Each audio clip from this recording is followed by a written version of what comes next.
Welcome back to the channel, everyone. It's Nathan Payne, and today we're going to be talking about how does seller financing work in real estate and how you can use it to make money.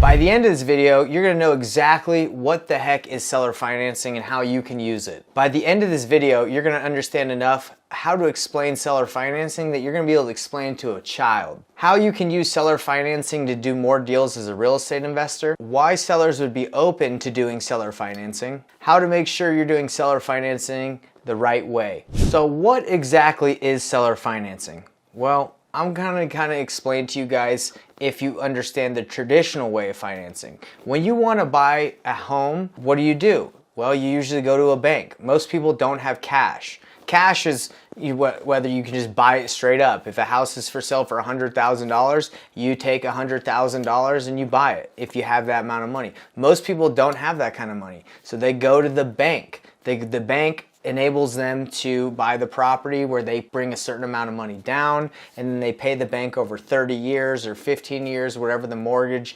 is, the length of term, and that's how they buy a property. Usually it's about 10, 15, 20% down. The more money you bring down, the less your payment will be, the less interest you pay over time. That is traditional financing. So when we talk about seller financing, it's getting financing not from a bank, but it's getting financing from a seller, okay? So if a seller finances you, you're paying them. You're paying them for the financing. And there's a ton of different ways to do seller financing. You can do it with someone that has a house that they own free and clear, and you're paying them as the bank. You can do subject to, where you're paying someone's mortgage. You're taking over the financing subject to the existing financing, right? The mortgage that's in place. There's contract for deeds. There's so many different ways. But just to explain it, to wrap it up, make it very simple for you, if you want to buy a house, traditionally, you go to a bank. And they give you an interest rate, they give you payments, they give you a term, they give you length of the term. If you want to buy a house from a seller and you want seller financing,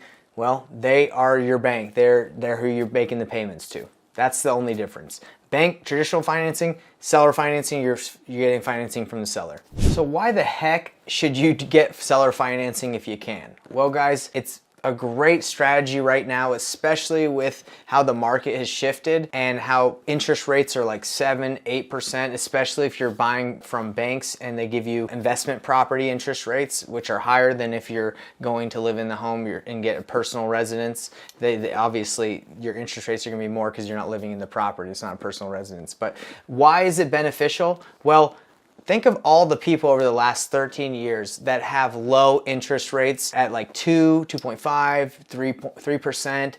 If you do this right, if you understand how to do seller financing, you can take over their mortgage payments and inherit that low interest rate. And that's why it's so beneficial right now, because instead of having to go buy someone's property with a new mortgage and get traditional financing, you can just go to the seller and say, hey, look, I'll pay you. Let's say the seller wants $250,000. You can say, I can pay you $250,000. I can give you some money down, and I can not only cover the mortgage payment, but I can pay you a little bit more, okay? And it's really whatever you want to structure it. But that's why so many people do it, is so they don't have to go get a loan right now that's at a higher interest rate, and they can just work with the seller and just take over their payments, okay? So that's one of the main reasons why sellers sell to, well, not one of the main reasons sellers sell to buyers, but buyers do it for sellers because they're able to get better interest rates, lower payments from sellers, and sellers benefit because they're able to sell their properties probably for a higher price. They get to become the bank, they get to make interest. So it's beneficial all around as long as you do it the right way. Another reason why investors really like to get seller deals on seller financing is because there's less risk for them, okay? So what can happen is when you're doing a seller finance deal with a seller, you don't have to put down that much most of the time. There's a lot of investors that are able to get into deals with no money. You know, it depends if it works for the seller. But if the seller has a property that they literally have no equity, if they sell it with a real estate agent, they're actually going to owe money because of the commissions. Sometimes sellers will just let the property go. So an investor can get into a property without any money down and just taking over the payments. So that's one of the other reasons why investors like seller finance deals, because there's lower risk. Another reason why investors like to have deals through seller financing is because you're capped out on how many mortgages you're allowed to have in your name.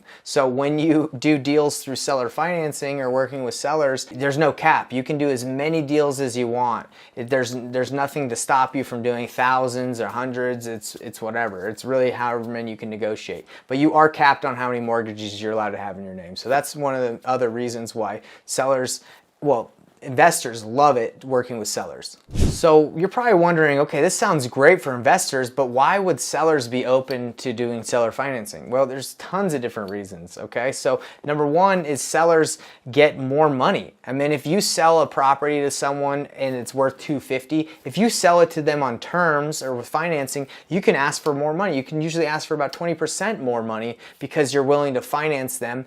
And people, not only investors, but other people who maybe can't qualify for a mortgage, like maybe they're 1099s, they don't have the ability for a bank to be willing to risk or finance them, give them a mortgage, you can charge someone more money for that. So the seller is going to get a higher asking price. They can also make get monthly payments with interest. So let's say, for example, if you're a seller and you own a house free and clear, okay, you could sell it on the market, get for $250,000, or you can sell it to someone for $320, charge about 20% more, and you can charge an interest rate for financing them for 30 years. So you could say, look, $250, I can get that right now, list it with a real estate agent, pay 6% closing costs, or I can sell it to someone for $320, get 30, 40, 50 down, and be making, if the rate right now is 6%, 6 to 7, you can say, hey, I'll give you the existing rate that's going on right now. So now you not only did you make some money down, you get to make money monthly, you become the bank. Why are banks so rich? Because they literally do what the sellers